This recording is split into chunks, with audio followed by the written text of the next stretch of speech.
And welcome back to the Love and Toes Homestead. Today we are going to make a homemade healing slab.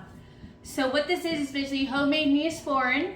Why am I making it homemade? Why am I so concerned? Because I don't want to use Neosporin because it is a petroleum product and they put the petroleum in it in order to make it, and it is really not good for you. You can do your own research on that and make up your own mind on how you feel about it, but for me, I will not be putting that on my skin. So I make my homemade Neosporin instead.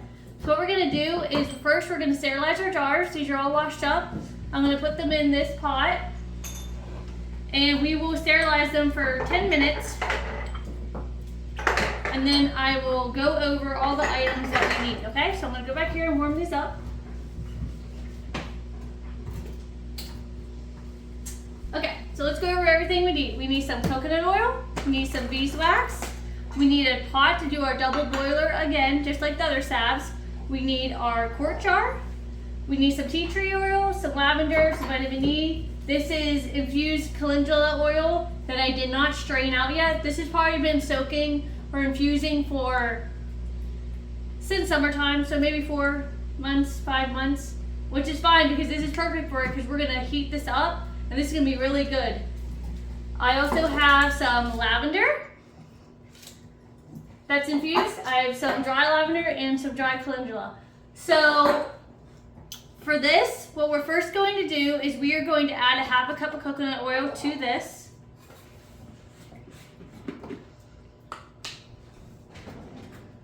It's not going to be perfect because obviously coconut oil is solid right now. Actually, I can warm it up in the microwave.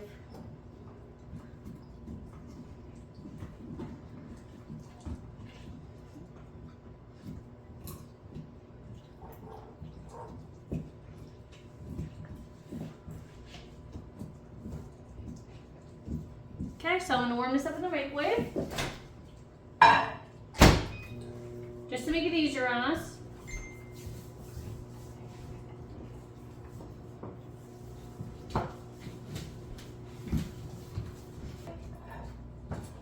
So we just need a little bit more.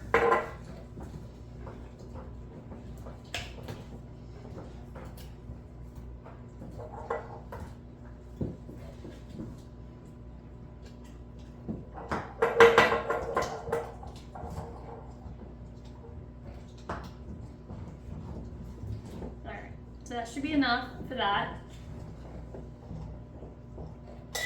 Okay, move this aside.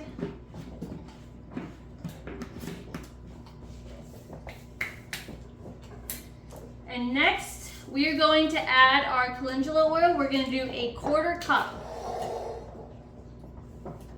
And I don't care if these flowers go through this because I'm going to strain it out with some cheesecloth or whatever filter I have around. And it's nice because these mason jars already have the cup sizes on here. Obviously they don't have 1/4 cup, but you can eyeball it to see what you need. I might do it like a little bit more because I want to make sure I have a decent amount.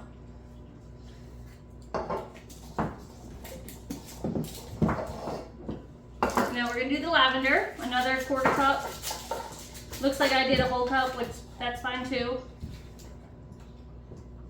I was hoping more of the flowers would go into it. You can never have too much Neosporin, so.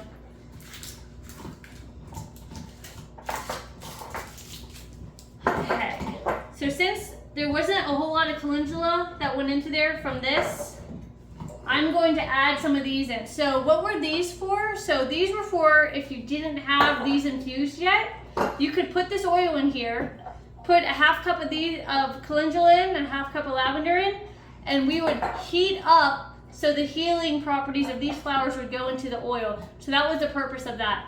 This oil has been infusing for 4 months, so we don't really need to do it, but if you didn't have it already prepared, you could do it that way.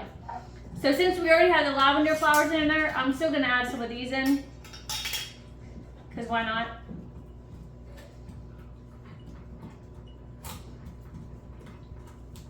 Okay, and that will be good. Set these aside. So now what we're gonna do is we're just gonna let this simmer on the stove for about an hour because we really want to soak in all the healing properties.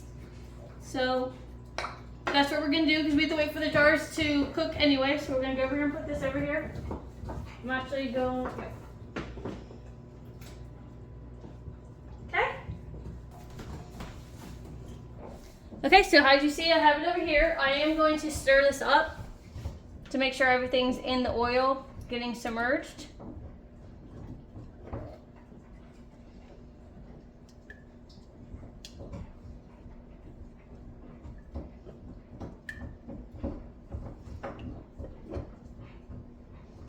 And our jars are still just not even boiling yet, so we still have a while for that. Okay, the canning jars are boiling. It's been 10 minutes, so we're going to turn this off. And I'm going to take them out.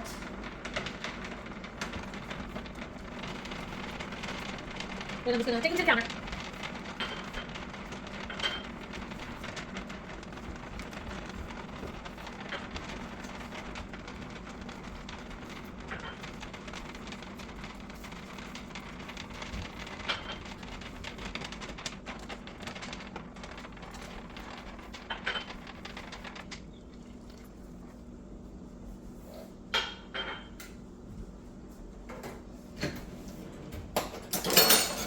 And you can see I have lids in here, so I'm actually using my old lids and I'm going to reuse them, or I do reuse them for my herbal remedies and if I'm storing herbs.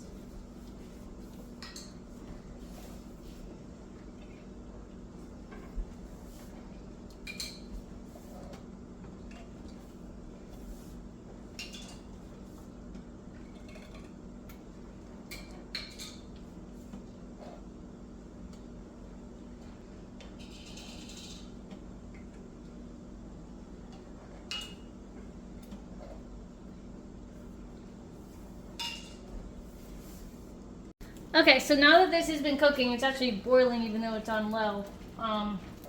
We are going to take this off the burner for a second. And we're going to pour it into here where we're going to extract the oil from the flowers. It's not that hot. Okay. So I'm going to make sure you guys can see. Yeah. Pour this in here.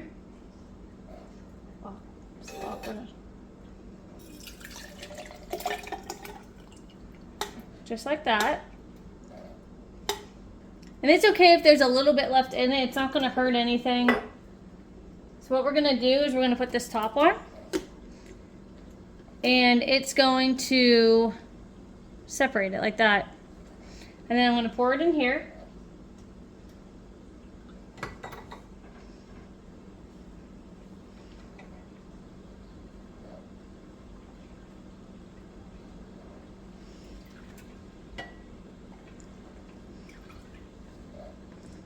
And I'm going to press it again.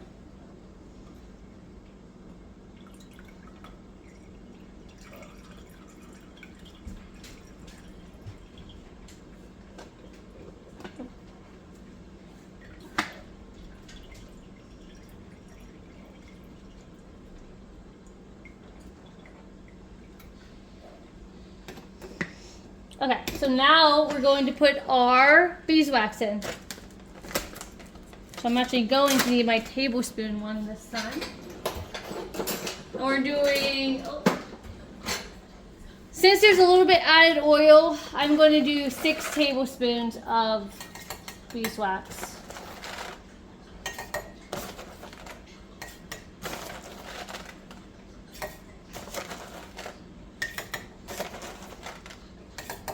Okay, so now we're going to put this back in here.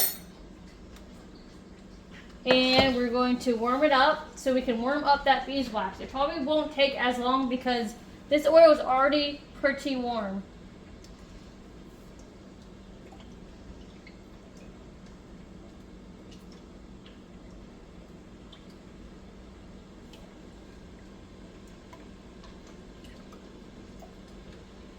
We'll just keep an eye on it and get the beeswax to melt now.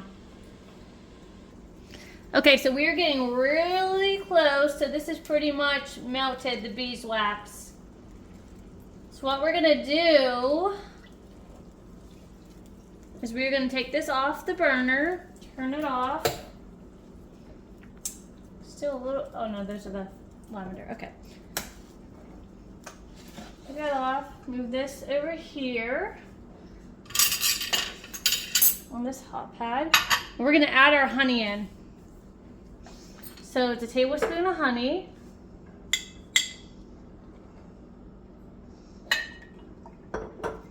Try to really get all that out of there.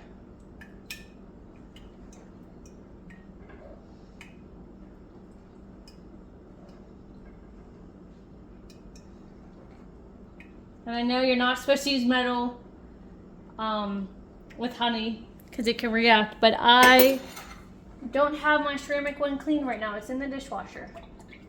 So now we are going to add our vitamin E. We're gonna do 5 drops of this.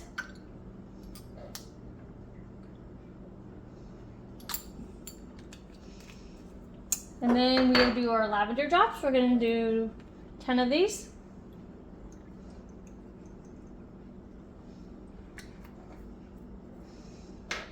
We'll do 10 tea tree. And then we'll do some frankincense. Okay, we're gonna stir it all up and we're gonna fill up our jars.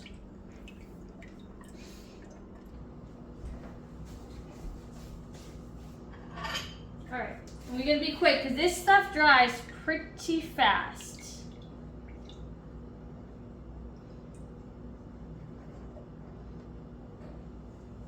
You can even see it drying on the jar. So we're gonna go ahead and fill these up.